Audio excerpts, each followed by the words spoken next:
So yun, magpipick upin ako sa Waimu Lane 51, Waimu Lane, yan. Parang subdivision siya ng mayayaman na tao. So yan, samahan nyo ako, tapos tingnan natin kung anong airless sprayer. Sige, let's go. Hi, ito nga pala si Boyang, small engine mechanic sa New Zealand. So wala ako masyadong gawa sa shop, so pimick up lang ako dito ng airless sprayer. So dito sa New Zealand, yung pinick up akong bahay walang tao, so wala, tinawagan ko lang, tapos tinuro niya lang ako sa nalagay yung walang gwardiya, pero meron silang mga CCTV sa bahay. So ito yung pinick up ko, yan yung pinick up ko. So tinawagan ko lang yung may-ari, tapos sinabi niya lang kung nasaan, tapos yun dun sa motorhome, tabi ng motorhome, yan. Tapos yung bahay niya laki.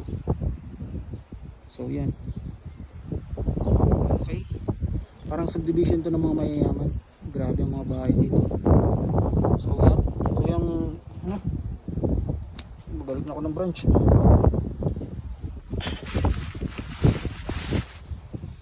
So yan, pinick up ko lang yan, tapos pick up ko yan, uwi na, kasi daw medyo parang may problema sa pressure. So siguro nag-ano siya ng bubong, nagpipintura ng bubong niya. So yan, magpipintura ng bubong niya. So yan, okay, let's go. So yun, na-pick up ko na siya. Diretso na ulit ako sa branch kasi baka may utos pa yung manager ko.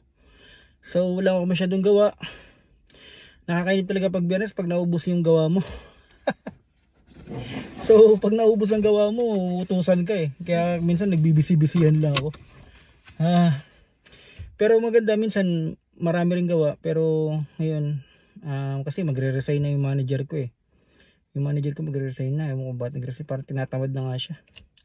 So shoutout sa manager ko kay Mitchell. Yan, shoutout sa Mitchell. So diretso na ako ulit, balik na ulit sa base. Pampalipas oras din. Anong oras na? Alauna na, kakain na ako. Wala pang kain ng 24 hours. So effective naman yung effective ang pagda-diet ko ng 24 hours na hindi nakain. Kaya yun, bago nakain ako after 24 hours every alauna. Pagkatapos ng kain ako ng marami, minsan ko konti na lang kinakain ko kasi mabilis na ako mabusog. Fasting ako ng 24 hours. Ngayon parang gusto kong gawin na more than 24 hours naman. Pero baka naman manginig na naman ako sa gutom, tapos wala na sumakit na naman ulo. Pero tatry ko mga neguro next week kasi naka 1 month na ako na 24 hours na nakasurvive. Ngayon bala kong gawin naman ay more than 24 hours. So effective naman kasi sa 1 month naging 90.4 ako. So ngayon, yun ang gagawin natin. So yan, okay, babalik na dito ako sa may yaman ng mga tao dito. Ang ganda ng bahay. So ito nga pala si Boyang, small engine mechanic sa New Zealand. Maraming salamat. Itong buhay mekaniko, small engine mechanic din sa New Zealand, ang buhay mga mekaniko. So yan, let's go. So yan, ayaw niya mag-brake. So ang sira niya talaga ay nandun sa loob. Maaaring nabarahan siya ng mga chips, yung mga pumapasok ng chips, tapos yung mga maliliit na kahoy. Tapos yung niya, yung spring putol or yung shafting niya ay kinakalawang na doon sa may lock. So yun, tingnan natin. So pagtatanggalin nyo, ito lang, okay lang na meron cover ng kasi medyo matalas din ang chain. So tanggalin natin. Wala akong gloves, sanay naman na ako.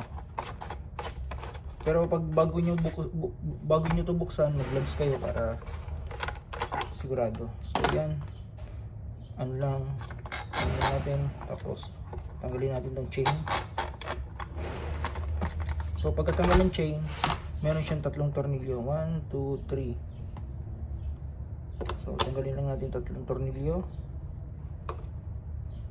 So makikita na natin na nandito yung kanyang brake mechanism. So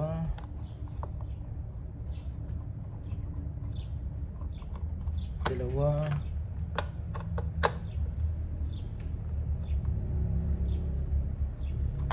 Tatlo.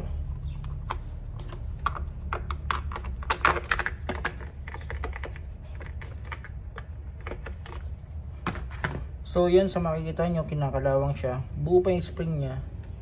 Pakita ko sa inyo. Ito yung nut. Yung nut na yan, naka-tornilyon dun sa dito. Tapos meron yan lock sa gitna. Para hindi, ayun no? Yung may trap na yan. Ayun yung lock ko. Yung lock, wala na rin, natanggal. Siguro, maluwag na yung ano, yung tornilyo na ikot na, tapos yung bigat pa lumabas. Wala, illustrate na rin itong hub na ito, kailangan palitan buo. Buti hindi sa preno kasi mas mahal itong preno eh. Ito preno, ito likod lang. Diba? Buti na lang, hindi nangyari sa labas. Kasi kung sa labas, mas lalong malaking abala. Malalong malaking dito. Natanggal niya, hugot eh. Nahugot yung kanyang mismong hub. Tama yung mga bushing, wala na. Yun no, wala na rin eh. Tsaka buti na lang na pansin ko agad sa side mirror ko. Yun na maganda. Ito lang yung marks, oh. Oo nga eh. Ito lang.